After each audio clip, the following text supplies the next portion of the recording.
On this episode of Let's Wine About It, we have a very special guest. This guest found his niche with designing some of the best made-to-order event wear in RTW for the contemporary women. He has worked with some big companies such as Michael Kors, Burberry, I hope I said that right, Marc Jacobs. His work has been featured in numerous major publications, USA Today, People Magazine, and he's also the author of Threading the Needle. Please help us welcome Kadeem Alphanso Fyffe. Hi. Do you have a nickname? Kadeem. Kadeem. Oh, that's your nickname? No, I don't have a nickname. But You can call don't? me Kadeem. Okay, well, I'm going to call you KK. Is that okay? Okay, that's cute. So, Just don't add an extra K. Yeah. So, KK, on this day, on this podcast, we ask questions that sometimes may be funny, sometimes may be sad, but they also can be like can bring your mood. Right. Okay. So, how was your week? Woo. But first, let's wine about it. Hey, yes, let's. Yes, we gotta have us a drink, Oh my baby. goodness, so excited. So, I really do want to hear about your week because it sounded like it was gonna be like it came just out. started, but it's been a So, what about the It's been weekend? a lot. Oh, it was a lengthy weekend. Let's see. I was in North Carolina. Mm-hmm. It was like the end of Pride Month. So, Oh, wow. So I know that was kinda- Pride is always very expensive and tiring for us.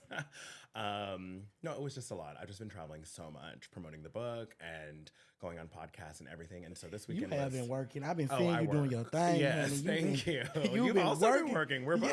Yes, yeah. We're Booked and I and love that busy. for us. We turn this around. All those other home make us go to our other home. Right. But until they sponsor, You gotta we can't turn yeah, around. but Okay, I great. fixed you a Awesome. drink. I got Oh you my a God, Christmas present. Thank you.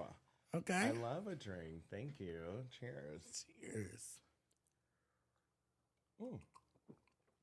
Delicious. Mm. I did actually bring you a little gift. Okay. Goes along with my book. Anytime I'm promoting it, it's just a little wristband. It says Threading the Needle. Threading the needle. Okay. kinda Let me see, can I put it? I got a big. Oh, It'll work. I'm gonna put it on after my Okay, surgery, baby. Fabulous. Yeah, right now she ain't gonna come on all the way. But I love it. It's cute. It's pink. I love pink. Yeah, we love pink. Okay. So first question: what year did you start designing? Okay, awesome. So, one, thank you so much for having me here. No I'm like problem. obsessed with you. Oh my God. Like I am from a distance. Yes, and it's just like yes. so cool to be here in person. I feel like the first time we talked, you were like, why do you want to do this? I was like, I just think you're hilarious. Yes. And I was so gassed because yeah. that just made me like. Yeah. People really want to No, come on here. There So are I was people like, who see you. Yeah, And, I was like, and I just appreciate you having me on. So thank you. And humble. like cheers to your continued success. Like thank you. are You on too. the way And up. I want everybody to be successful and Absolutely. you're doing your thing. Yeah. So Absolutely. We're both I doing just- our thing. yeah, And now we're doing it together. yeah, period. I like that. Exactly. So yeah, I have known that I wanted to be a designer since I was like 4, like earliest childhood memory. Was like being in church and seeing all these like fabulous black women just like come in all their southern regalia, the big, gorgeous dresses, and I would go home and try to sketch them. So I've been sketching pretty much my whole life. Okay, But period. then when I just realized I wanted to study art and I wanted to study fashion, and I always knew I wanted to be a designer. And every step I took academically was about reaching that goal. I knew I wanted to go to this school. I wanted to study under this person, intern at that company, and then be an independent designer. So I've been in the New York fashion industry for 10 years. So I officially started my career in 2013. Okay.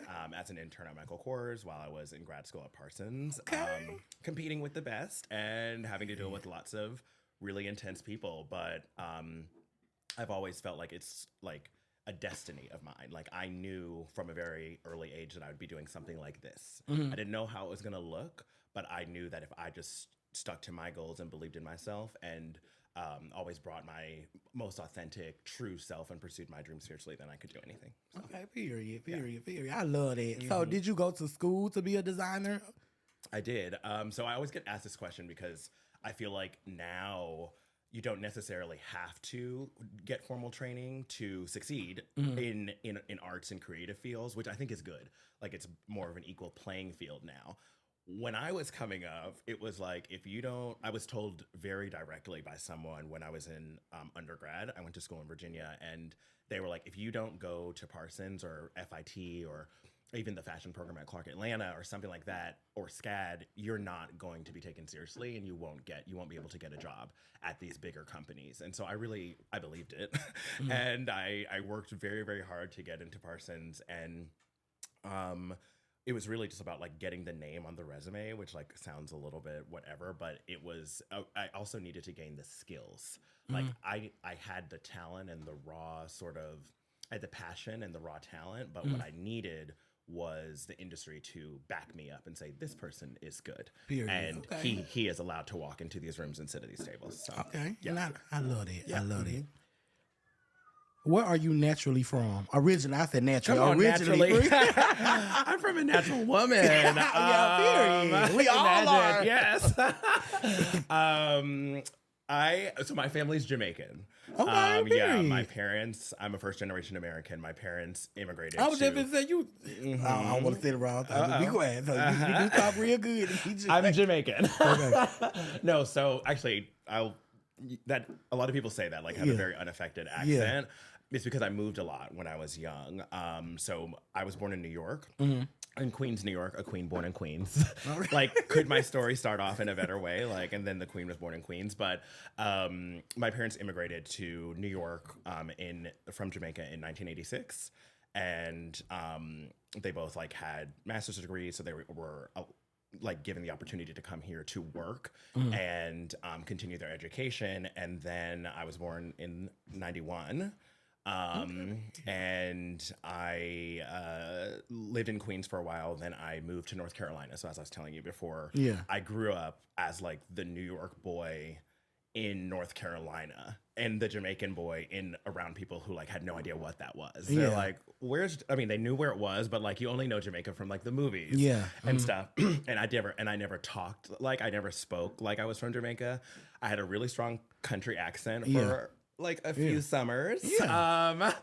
And then I got to high school and they were like, that's not gonna work. And I was like, honestly, I can still pull it out. I speak in various different ways depending on where I am. And after a couple glasses of these, you'll see. Okay. But, I can't wait. But yeah, and so that's why I'm wearing this cowboy hat today, to just pay a little tribute to me being raised in the South. And I love the fact that I've been able to come from that sort of story. You know, I'm so grateful that my parents moved here and gave me opportunities and that I was able to still achieve my dreams even after being raised in the South. Okay. You're doing very good. Thank you. How have your Jamaican American roots influenced your dreams? So a lot of people probably watching know like of the stereotype that Jamaicans are really hard workers. Like we always have 10 jobs. So like it's a funny thing, but I didn't even know that was a thing. Like people are like, because in college, I always had 3 jobs. They're like, Kadeem, why are you so busy? I'm like, I'm Jamaican. What do you mean I have to work? So it's less so about it my heritage influencing my dreams, because I actually had some sort of pushback from my family being like, no, we came here so that you'd become a doctor or a lawyer or something stable. I didn't come here for you to go sketch and be an artist. But my dad is actually an artist, but he was like, as long as you get the formal training and you still work hard and you actually prove it to us, then we'll let you do it. So I had, they were like, what dreams are we pursuing? I was like, so another stereotype is that like we come here and we like need to be the best at everything. Like the standard that my family set for me was so high. They're like, I brought home like a B one time, and B stand for beating, because we were not allowed to get bad grades. So you got a whipping for a B? Whipping for a B, and I remember being like, okay, we brought home a B. My mom was grateful. Do you hear me? B for blessed. No, mine was B for you could do better. Mine was I'm not kidding. One time I got a 98 on a paper, and my mom said, "Where are the next 2 points?" Baby, listen.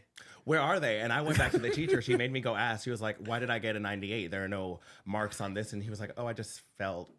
I'm like, no. Anyway, my point is my heritage and being raised by really, well-educated, hardworking parents. And they set a standard for me that some might say was like unrealistic or unachievable, but I saw them do it, so I believe that I could. Like I believe in a world of like possibility. I don't operate in a world of impossibility. If someone else did it, then certainly you can. Like certainly I can. And one I don't know if you one of my favorite artists is Patti LaBelle, and you know I love Patti LaBelle. Absolutely. And one of her, you know, the rendition that she does of Somewhere Over the Rainbow, where she's like, if teeny weeny little birds can fly over the rainbow, then why can't I? And she does like the mic moment. That to me is just such a powerful question, and really like how I like to operate in the world. Like, ask yourself the question, why can't I? Other people did it. Right. Not everybody's gonna be Beyonce. But that doesn't mean you can't strive. You can't strive. You can't try to be. Yeah, exactly. I mean, even I always say like Beyonce wasn't Beyonce at a certain point. She became the Beyonce that we know. That's right. Excuse me, because she believed in herself. And so I've just to close out that question, I was like, this idea was like stuck in my head from a very early age that I could do anything. And a lot of people are not sort of like gifted with that. And I didn't realize that was what my parents were doing by, you know, being really strict and being like, you have to bring home great grades and you need to focus on this and focus on that, and you have to operate with the plan in life. I thought they were just being mean and being like, you can't go to the movies. You know, I was like, the answer was no to everything that was fun. And now I'm realizing it was so that I could have fun later on in my life. Most definitely. Yeah, because a lot of people have to plan like a long time for to be able to attack a certain thing, then they have to write it down. And, you know, pray on it and stuff like that. Because a lot of people are not gifted with being able to just, I'm going to do this, and then I'm going to do this, and then attack it head on. So I really feel that. I'm a Virgo, and I am, exactly. So I like had a 10-year plan. I had a 5. Oof. Do you have a Virgo X? Oh, how many? Oh my God, all we're the worst. Them. No, we're the worst. Don't date us. Virgos are. And it's like I always. You know why? It's because we want you to like fold into our life, and we're like, no, we're doing it this way. This is how it needs to be done. I had one ex who was a Virgo, was so horrible. I was like, I'm sorry. God, I'm genuinely sorry. But you know, like it was so loving and so caring, but just was very, very controlling. Yeah, we are very controlling. Like people. if we go to sleep on the phone, hey, you sleep. Yeah, I'm sleeping. That's why I didn't answer your phone. Yeah. But so I'm a Virgo, and I'm like very, very planned out, and that's actually one thing I talk about in the book about how if you fail to plan, then you plan to fail. Okay, we're gonna get it to you. We're gonna get it to you because I want to hear all about the book. But I just want to say I had a 10-year plan. I had a 5-year plan. I was like, I'm going to go to college. I started college at 17. I said when I'm 21, then I'm going to finish grad school by 22. I did, and then and then I was like, I need to achieve this goal, that goal, this goal by the time I'm 25. And if I don't, then we're not moving on. Like I was very strict with myself. And I done got strict like that on myself. Yeah, that's why you're here. Yeah, I done got you said very you're going to film strict. this many episodes. You're going to do that many I done got things. so strict on myself. Like you have to discipline. And I feel like if I done get a big achievement, like if I can go and I could be on TV or something like that, and I still feel like I ain't doing enough. Yes, exactly. Bring on the next set. What's the next thing? What's going on? Well, I also come from like a performing arts background, and you're only as good as your last show. That's the thing. So the key is to just continue having more shows. And once you're in that spirit of winning and that spirit of discipline, then that's when things start happening. But yeah, I wrote down a really intense plan, and I showed it to like a couple people. And none of them thought most of them did not think that I would achieve it because it was the timeline that I wanted. I wanted everything. I wanted to achieve everything by the time I was 30. You know what I was taught? And not that I know like sometimes I may appear to cut, but I think this is something you need to hear, because if they didn't feel like, I'm gonna tell you why they didn't, they really didn't care for it. When you was like showing them, because it wasn't them. They're not gonna see your dream. Yeah, it was, and they're not gonna never see your dream as that, because it's not. I their can vision. tell you so many times I didn't show people I could do this. Well, I'm gonna do this. Here's the thing: don't tell them anymore. Right, and I stopped telling people. Yeah. Like now, I'm kind of standoffish with a lot of my achievements, and so I don't be. You can still just achieve them, and then you show. Right, Let the work speak for itself. I like to show. Like I like to, when they see it, like when it pop up in their face, and I like to sit there like, yeah, bitch. Yep. Oh yes, this. I don't have to do a whole pomp and circumstance anymore about. And also, just like you don't have to tell people ahead of time. Tell people once it's done. Well, yeah, once it's done. You couldn't see the vision, but now you can see the result. Period. Now you get to see. Period. See my plate after I ate. Okay.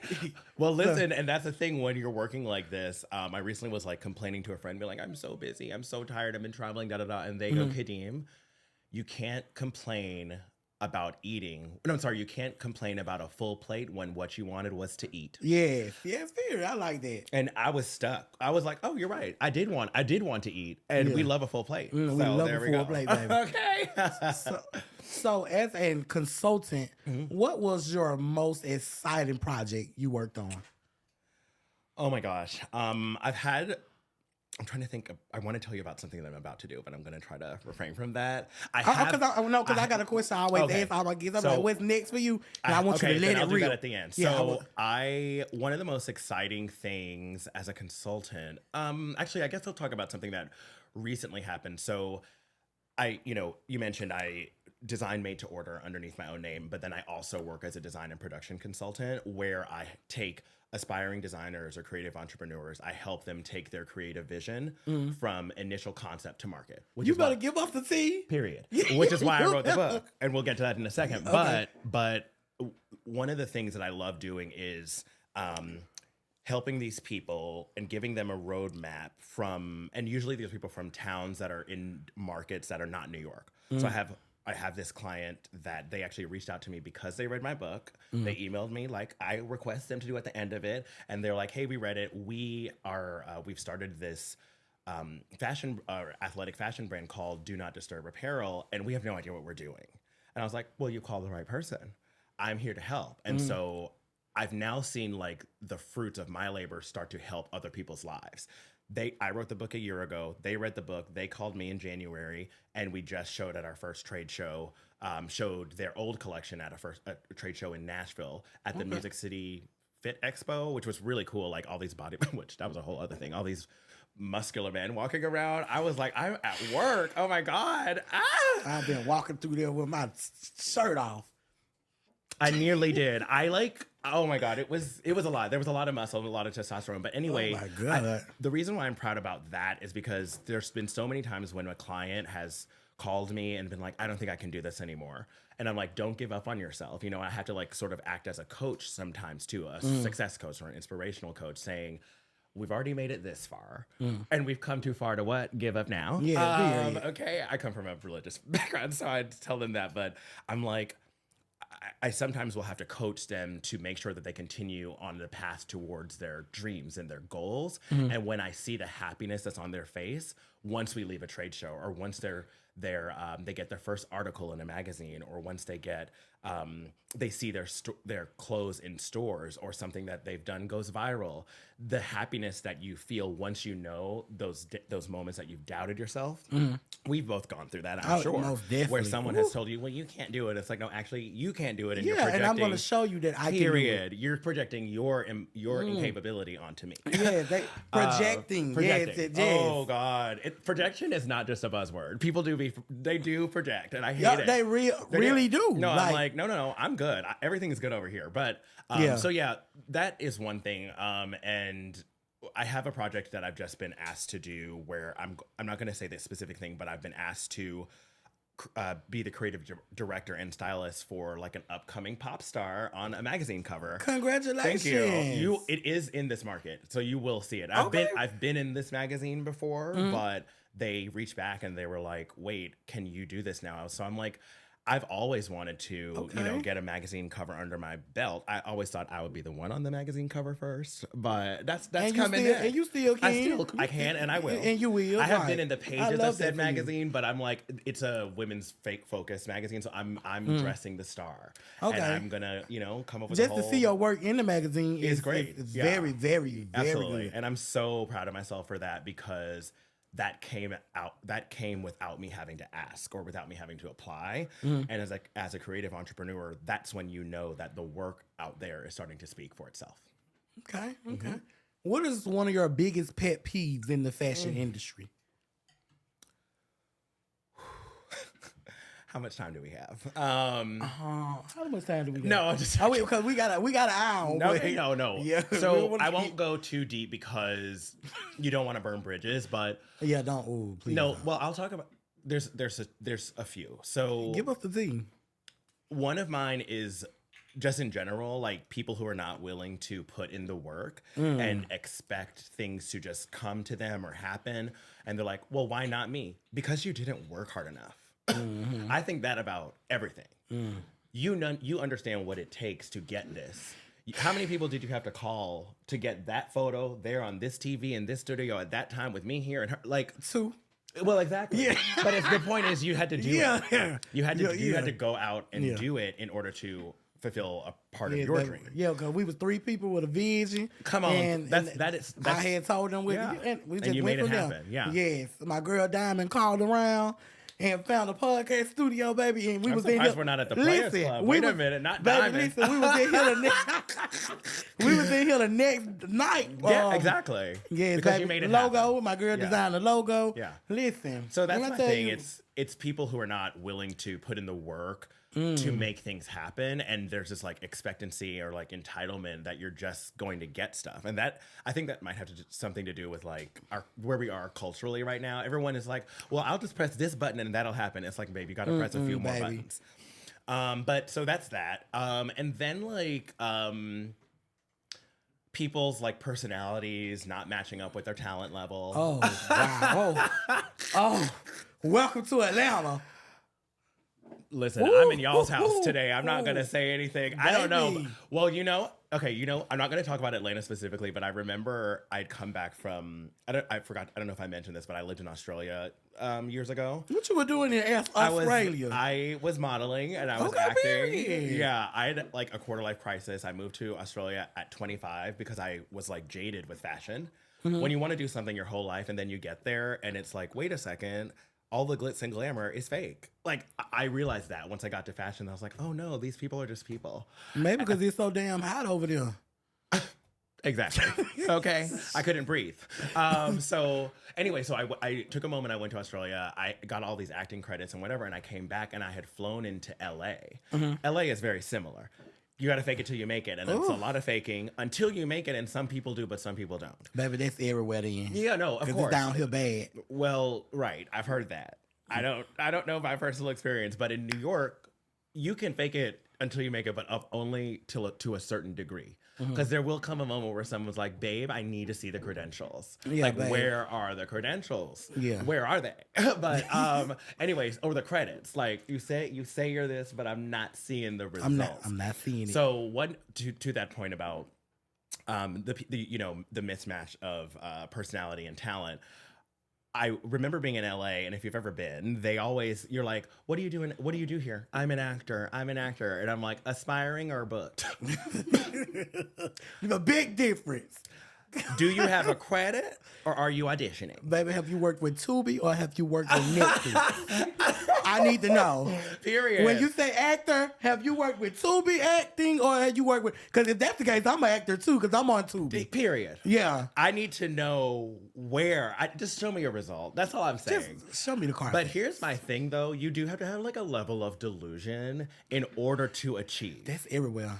So Be I'm delusional so okay. you can be successful. I'm okay with that. I am okay with fake it till you make it. I'm okay with like outsized delusion. Like SZA even said that. She's like, they're like on an interview, they were like, how do you become so successful? She's like, delusion, girl. I just thought that I could do it and then I did it. Right. And if I already see myself doing it, then I know I could do it. Then actually we're not delusional. We're gonna change that. We are determined. Delusional and determined. Delusional, determined, and dedicated. Delusional. Determined.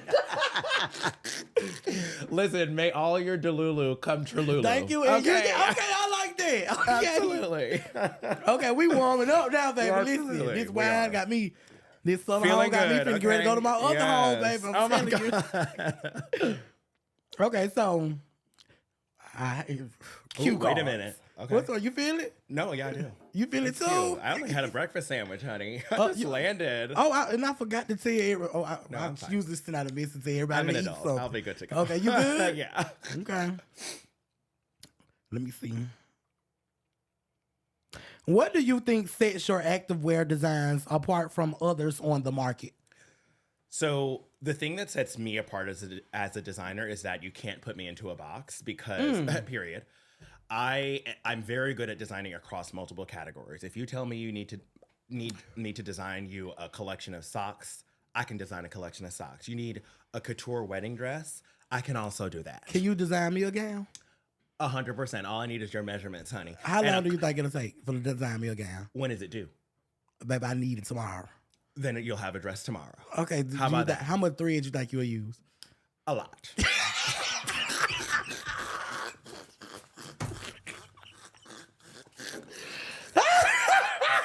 You should not have asked me that. Well, it depends on the design. It depends on the silhouette that you're requesting.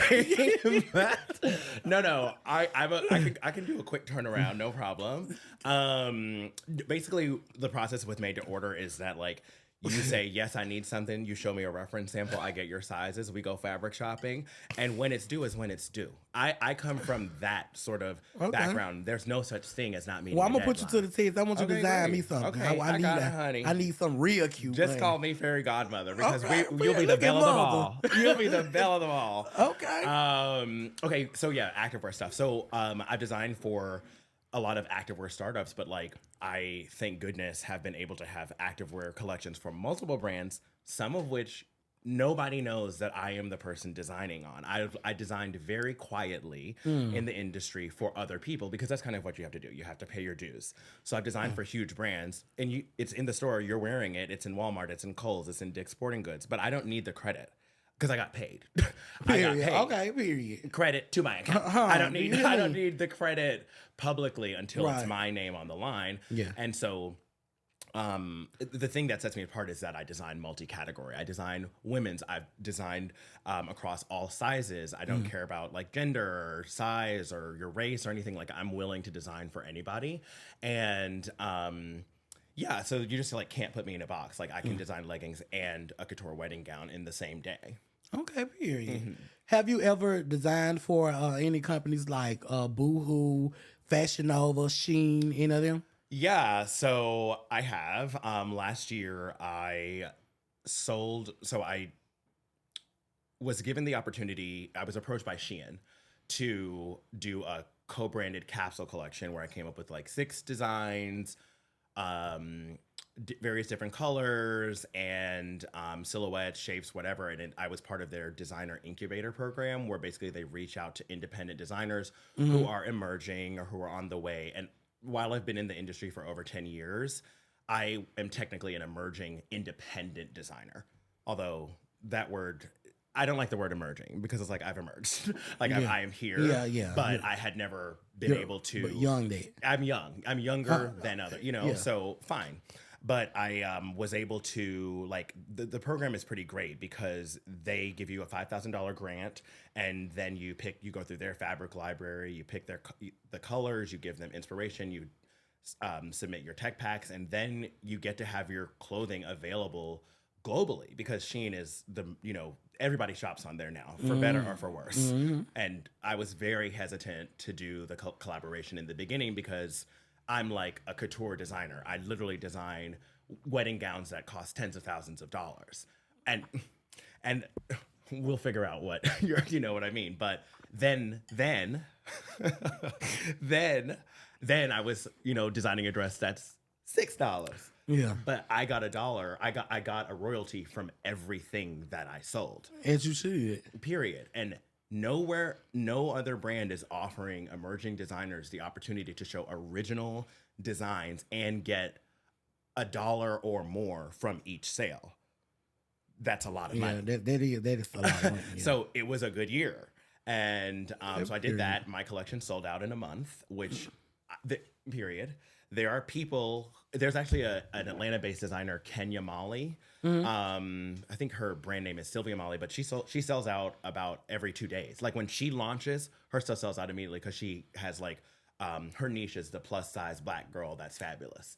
Yeah. And they follow her. She was in the New York Times right around the time that I was getting recruited by Shein to do the collaboration. And it was only because I saw her in the Times that I was like, I guess I'll do it because what's the worst that can happen? The worst that can happen is someone critiques me for working with a fast fashion brand, and then I'll just have to go and explain that I felt like, I'm using them as a vehicle to get my name out there. I've been designing for bigger brands, Michael Kors, Marc Jacobs, yes, PVH, Tommy Hilfiger, but you never knew that I worked for those brands because my name isn't on it. So how was it working with Rockawell? That's actually really funny because I didn't ever work for Rockawell, but I did work for Sean John. So what about Baby Fat? Kamora Lee Simmons. Listen, if I had been given the opportunity to work with Baby Fat back then in Rockawell, I would have. You ate it up. I would have. Like, you don't have those like black-owned brands anymore that are actually good. Well, anyway, like the urban market. There was a moment where, remember when everyone wore apple-bottom jeans because I was going to answer it, but jeans? I like to troll people like questions like that. Me. So I was going to ask you apple-bottom next. Yeah, well, apple-bottom boots with the fur, Air Force Ones. Like, it was all because of the songs. They turned the apple to a damn pear. A rotten pear. When you start a new design, what's the first thing you do? Pray. No, I'm kidding. If I'm working on like a collection, the first thing that I will do is try to get inspired. I'm a creative and I cannot work if I'm not feeling inspired. If I wake up, like this morning, for instance, today was not a design day. Today was a wake up, get here interview day. Okay. Tomorrow is going to be the same. Wednesday, maybe I'll feel inspired. Excuse me. And that's when I'll design. I only design if it's not coming from here, then I'm not designing. It has to mean something to me. And that meaning could be that I'm being paid to do it. Period. I'm being paid to do it and it's due on this day, then great, I'll do it. But I like to have my designs come from an authentic, real place. Okay, yeah. I can see that. Yeah. Do you have any quirky rituals to get the creative juices flowing? Well, as I mentioned, I am a Virgo, so everything that I do is quirky. And I don't have any like specific rituals that I have to follow every time, but like my sketching process has not changed since I was 4. I only sketch with a number 2 pencil, well sharpened, like to a point of like, people are like, can you stop sharpening your pencil? I'm like, no, I can't. It like needs to hurt. Anyway, and I only sketch on 8.5 by 11 white printer paper. And the reason why that's the paper that I use, because it was the only paper that was available to me when I was young. Okay, so you still use it to this day? It's just like, that's just what I know. I don't need a fancy sketchbook. I don't need any fancy pencils. And look how far it's gotten you, so I think stick to it, baby. Yeah, I just stick with that. Keep using it. I feel like a lot of artists have these little things that we just do because we do them and we don't really have any explanation. But that's when I sketch the best, is when I do it the way that I did when I was young. Okay. Yeah. Tell us about your book, Threading the Needle. Oh, you mean this book? Yeah. Okay. This book, Threading the Needle. So I thank you so much for allowing me to talk about it today. No problem, baby. Do your thing. As I mentioned, I work as a design and production consultant where my whole sort of role and goal is to take aspiring designers and creative visionaries. I try to take their creative vision and take their creative vision from initial concept to market. So my work as a consultant, which I've been doing for over 5 years, in addition to my 10 years just as a designer, I just woke up one morning and I was like, I need to formalize this and put it into a tangible resource that people can actually touch, feel, read, and be inspired by and be guided by. So the book, Threading the Needle, A Fashion Designer's Guide to Successfully Launching Your First Collection, is a book that I published last year, May 3rd, 2023. We debuted as the #1 new release on Amazon in commercial fashion. Okay, come on now. Thank you. Look at Muggle. Thank you. Absolutely. I was so happy about that. But the book is just a detailed roadmap and the go-to guide as a very sort of like a back pocket resource. It's small on purpose. Okay. The chapters are no more than 10 to 15 pages. Oh, yes, absolutely. And it's gorgeous in pink. Yes. Which matches your room, which is so funny. I go through like 7 key steps in the book, and I'll just go high level. But basically, the first, I'm just going to read directly from the table of contents. There's 7 key steps that you need to know. If you want to launch a collection or work in the fashion industry. First, you want to develop your brand identity.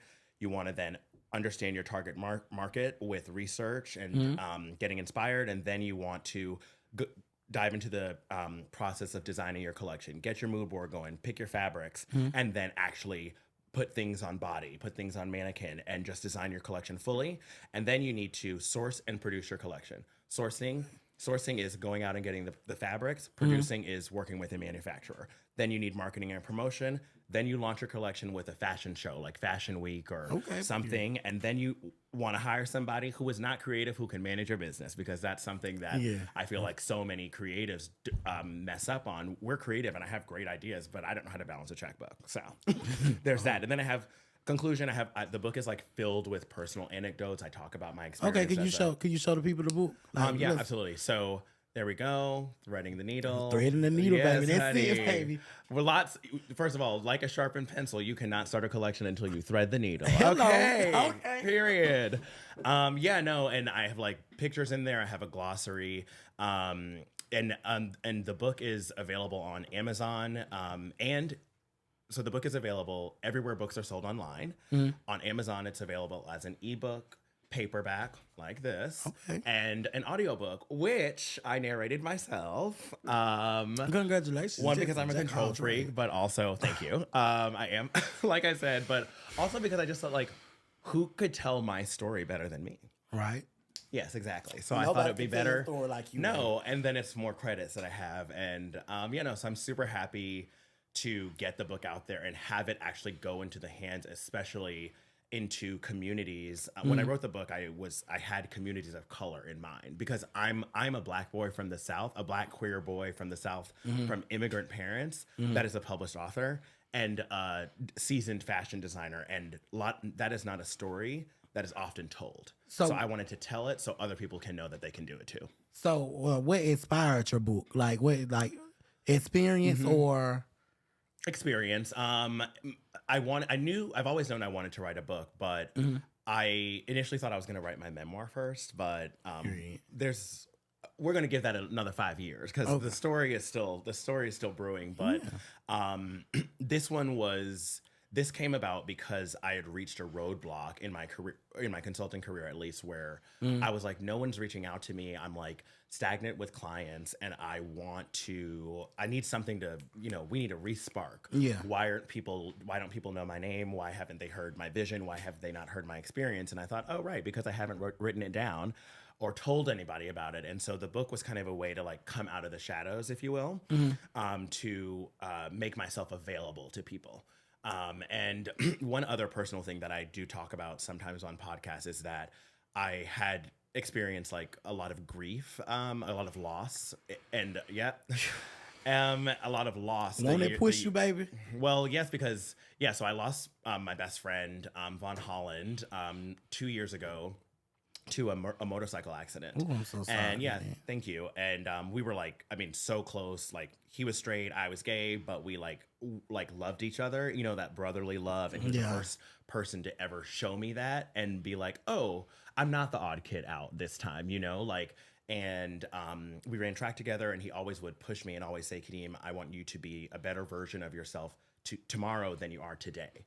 We were just talking about track back then, but now it's like a metaphor for my life. And so when he tragically passed, that's all I hear in my head every day. Wake up and be a better version of yourself tomorrow, or today, be better than you were yesterday. And so I published a book on what would have been his 34th birthday, because I was like, I dedicated the book to him as well, and I feel like he's my guardian angel now. Like, I'm sure that he's up here being like, okay, he's watching. He's watching. And I had some other loss that also was related to it, but that particular moment was the catalyst for me to actually pull me out of a depression that I was going through, which I was just depressed because it was COVID, child. Like, I was, everybody was sad. Especially when I caught COVID, baby. That was more. I had COVID thrice. Woo, child, we hated that. But no, it was the worst. But that moment could have broken me.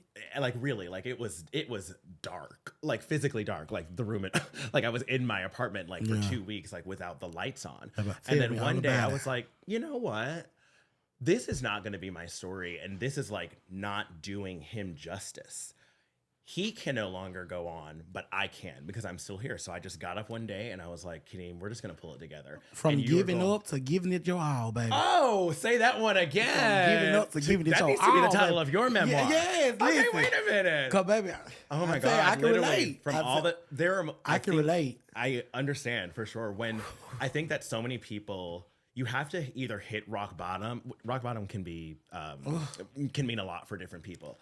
Mine was not self-induced this time because I have hit rock bottom before, but we do not have enough time to talk about that. But it was like a rock quarry. It wasn't rock bottom. Like it wasn't the bottom, but it was pretty damn close. And I was like, never want to get that close again. But this time it was just life. Want to scare you? Oh, like if you see it heading that way. I mean, down a dead end road. And so terrified. You're like, you know, this is not going to be a dead end. It's going to be a U-turn or a bridge over troubled water. I mean, either way, that moment was, if that did not happen, as tragic as it is, I would not have a guardian angel. I wouldn't have someone waking me up every morning to push me through and to get me over. I needed like, it was like a shock to my system. And it was like, I had to ask myself the question, what if something like this happens to me tomorrow? What is my story going to be?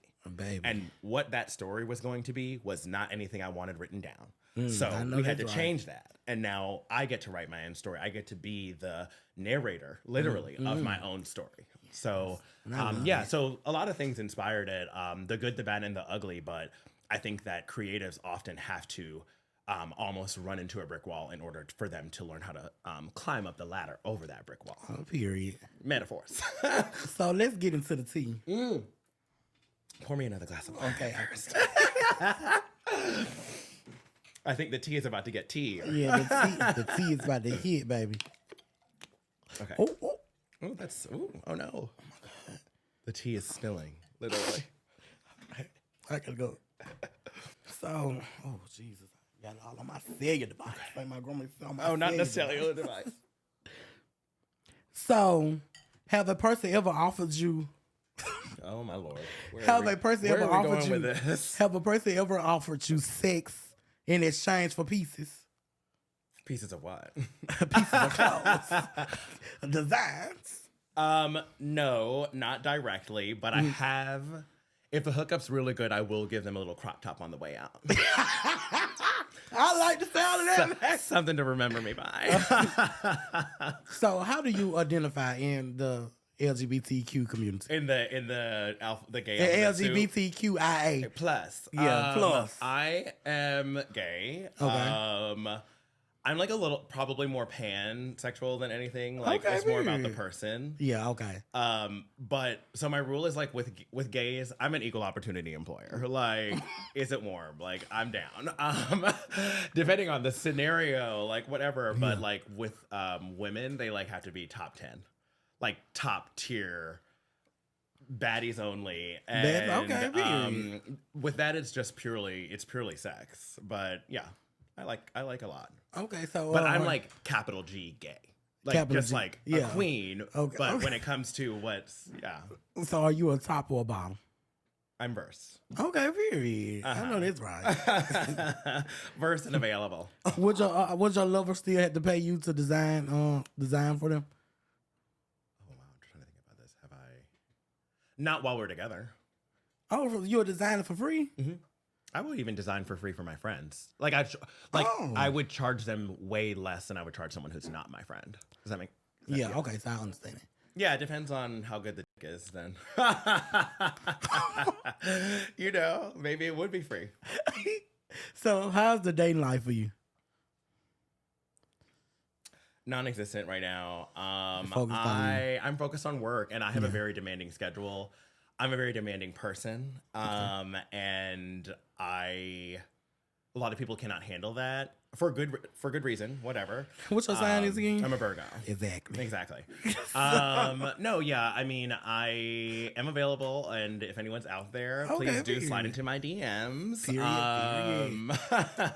Listen out for info at the end. No, but like, I'm very difficult to date. Like, but I like tell you that on the first date. Yeah. Like, there are a few people, my exes, who are going to be watching this, or people who I was in situationships with, who they're going to be like, yeah, they've reached a point where it's like, you're never here. Everything has to be about you. Like, it's a lot. I might got a little Virgo on me. My birthday's September 23rd. Oh, you're a Libra. Yeah, I'm a Libra. Oh, yeah. So we're right at the similar. Oh, that's actually why you can't. Yeah, I get it. I'm part Virgo. Virgos and Libras who are that close together we clash. I'm mixed. Yes. Oh, you better be mixed. So, do you wear your own designs? Yeah. So, so I have, I will. I'll wear my own designs. Yeah, a few things. I love like a big caftan, big shoulders, big collar, a big train. Okay. Big everything. I want some design with like lions on my shoulder or like polar bears. Okay.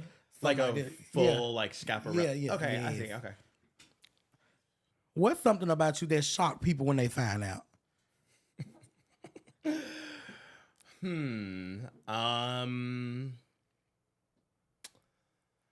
Wow. I don't know. I guess you'd have to ask them. I mean, I think that some people who see my personality on things like this have no idea who I am as a person. Yeah. Beneath the persona. Yeah. Okay. This is a persona. I am a person. They right. are different. Yes. And people don't get it. And so my God. I've been trying to preach that to them but since I came on social media. Maybe it's not for them to get. Like, I can't.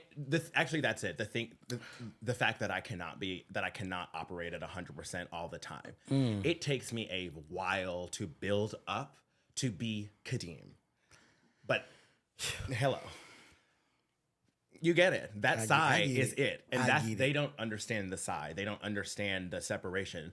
Like, you haven't texted me in a few days. That's because I'm tired. That's because I'm taking a break. I can't be a much needed break, or I'm going to break. And people call my phone sometimes. I be like, I love this person so much, but I can't decline the call. I'm like, I got the answer. So sometimes when I answer, I be like, hello. I be so tired. And they're like, okay, girl. They don't even know I need a break. Like, the strong person always need a break too. Like, I guess because I like to check on people. I'm so loving and caring. I'm also very, very mean in a sense. I ain't gonna say I'm mean. Well, that's because you're a Libra. Yeah, Virgos, if I love people, then I really love them. Yeah. But if I don't like you, oh no, if I don't like you, you're dead to me. I am dressed in black due to my attendance at your funeral. And I am dressed in green because the plants are going to grow over your casket, bitch. Period. Black and green. Listen, we did not actually coordinate this, but it's exactly that. Yeah. I am not kidding. This is like, I feel like people think I'm joking when I say this, but anybody who is no longer my friend will remember what I was wearing when I told them. Yeah. I always come dressed to kill, head to toe black. Yeah, I'm not wearing that today for you. This is just my aesthetic. So when I was bigger, like I used to like love like wearing all black. All black. Like, well, all black because it made me look smaller. Yeah, but it's so also like now, it's chic. All black is fabulous. Yeah. Oh yeah. Black, blessed, and beautiful. I love all black. If I'm coming to let you know that you have crossed a line that you will not return over, all black. I just wear all black. Mm-hmm. Yeah. You thought this was a social call, but in fact, I'm here to bury you. It's a funeral. Have a great day. And great life, whatever. And that's why I think I like I switched from all black to all green. Well, that's because you're in the money-making business at this point. Yeah, but it's prosperous. And I like the thing about grass growing over. Yeah. And I think you posted something recently about that you're in the season where you're realizing about God preparing a table for you to eat in front of your enemies. Yeah. In the presence of thine enemies. Yeah. It's a real thing. Yeah. Oh, yeah. Because a lot of times, like, people come at us and they don't even know, like, the struggles. They don't know what we've been through. They don't know idea. what we had to get through. Everybody think, like, I hope don't nobody out there just feel like what I'm doing now have been given to me. Because it hasn't. Like, I had to go through so much shit, homeless, shit, getting ran over by a car, and I love it, and I am not ashamed of nothing I went through, and I don't regret nothing because it molded me into the person that I am and who I am becoming. Absolutely, so, I love it, and that's how it is. Your journey, If you don't have roadblocks on the journey, then you're really not going through life. Like, you have to have moments that mold you and shape you and challenge you. And the people who have gone through the most challenges are the people that get to sit in places like this because we have a story to tell. my father recently told my father. Thank goodness I didn't say daddy, because you would have been like, which one? My biological father recently told me, he was like, Kadeem, every time you get an opportunity, just be sure to operate with gratitude and to always try to pay it forward. Give someone else an opportunity, which is why the book is that thing. The book is my gift to the world. You know, I made it to this. I understand the privileges that I have benefited from in life to be able to do something like this. I get it.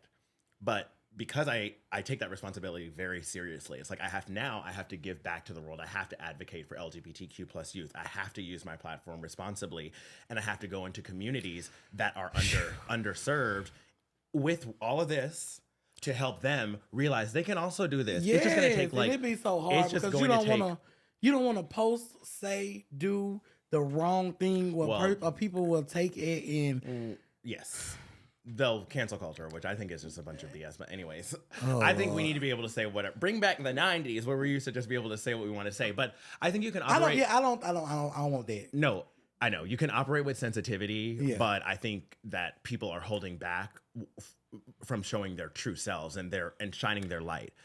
We should not be. I think you can go about it with tact. Yeah. But if you have an inspirational message, you should be able to say it. And when you're in the limelight, it makes you hold back.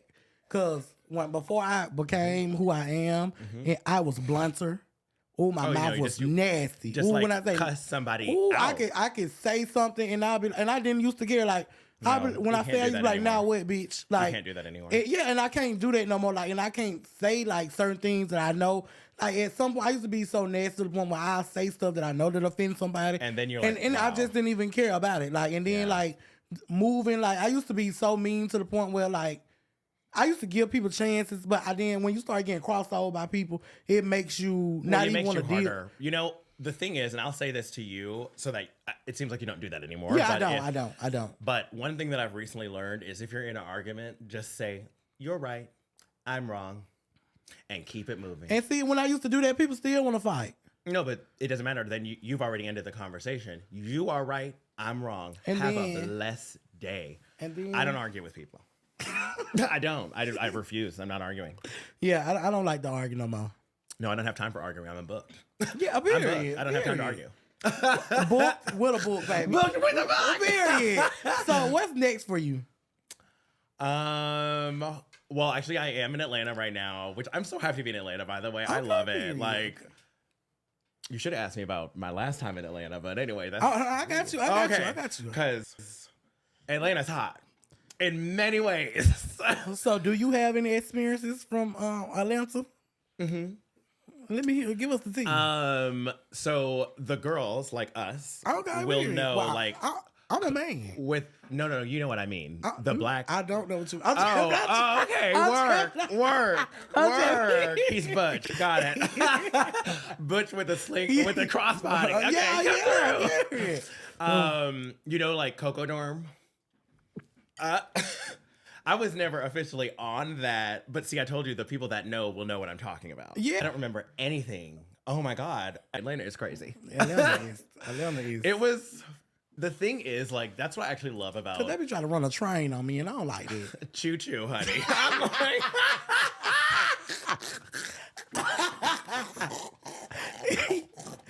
No. I feel like if we are all adults, if we are all in a consenting environment, with no cameras, baby, especially no cameras in there. I'm a whole other person. Literally, I'm not kidding. Like there was nothing. There was.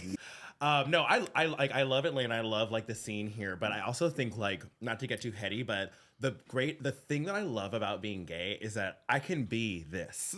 I can be published author. I can be fabulous. I can be buttoned up. I can also check it at the door. I can also check it at the door and have the best night of my life and come out still a lady.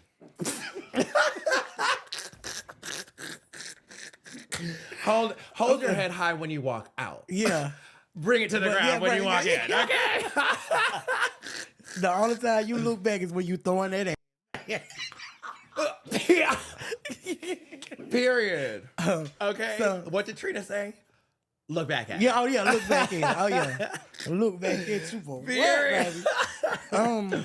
Exactly. So let the people know where they can find you on social media. Absolutely. So again, thank you so much for having me. No This has been problem. so I enjoyed exciting. it. This has been fun. Yeah, no, I really appreciate the conversation. And again, I know I said in the beginning, but like, keep going. Like, Thank you so much. I think I'm older than you. I'm 32. I'm like proud of you. Like, I have watched you from that.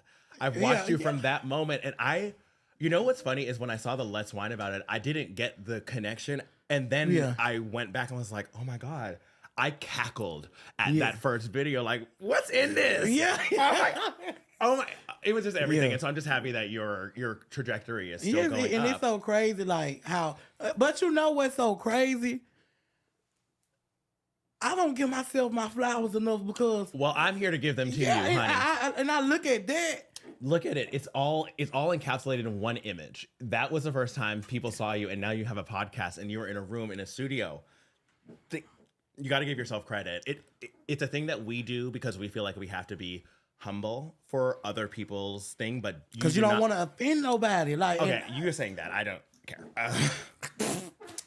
Okay. Like Tim Bates said, no, I'm still something. Yeah. That was so. He's like, oh no, my God, I'm still something. Yeah, he actually shocked me because you know I used to think that all the time. Like he was like, oh, I'm still something. I'm something outside of this, girl. I am good. Yeah. No. But I'm just proud of you, and you like continue going. That's all. Thank you, and I'm say. so proud of you again. Thank you. And show the people the book again. Absolutely. And so you can find me online. My name is Kadeem Alphanso. I'm going to look at that. My name is Kadeem Alphanso Fyffe. I am a New York-based designer here in Atlanta, having a key. You can find me on Instagram. You can follow me at K_ALPHANSO. And you can also just Google Kadeem Alphanso Fyffe. I'm the only one. And I'm second under Kadeem Hardison. Okay. Who I was named after, by the way. Kadeem Hardison, he was Dwayne on Different World. Kadeem Hardison. Yeah, now he's on The Try. He's an actor. The point is, I was named after him. Kadeem, which one off the Different World? He's Dwayne, the one that married Whitley. Okay. My family knows. It's a whole thing. Baby, I still watch A Different World, Absolutely. Living Single, all of Yeah, so I was named after Kadeem Hardison, and Beth Ann Hardison is actually his mom, and she was a pioneer for Black models. So it's just a funny full circle moment. Okay, period. And then you can find the book, Threading the Needle, A Fashion Designer's Guide to Successfully Launching Your First Collection, with my help, of course. Okay. You can find it anywhere books are sold online, but primarily on Amazon. It's available as a paperback, ebook, and an audiobook, and it's narrated by me. And so if any of you guys are interested in starting your collection or you want to learn anything about fashion, feel free to reach out to me on Instagram or via the email located in the back of my book, or by reaching out to me, and I'm happy to consult for anybody. And so thank you again for having me. No problem, baby. I have been your host, Mr. Crying So Bad. This have been Kadeem Alphanso Fyffe, aka KK. Until next time, I love you guys.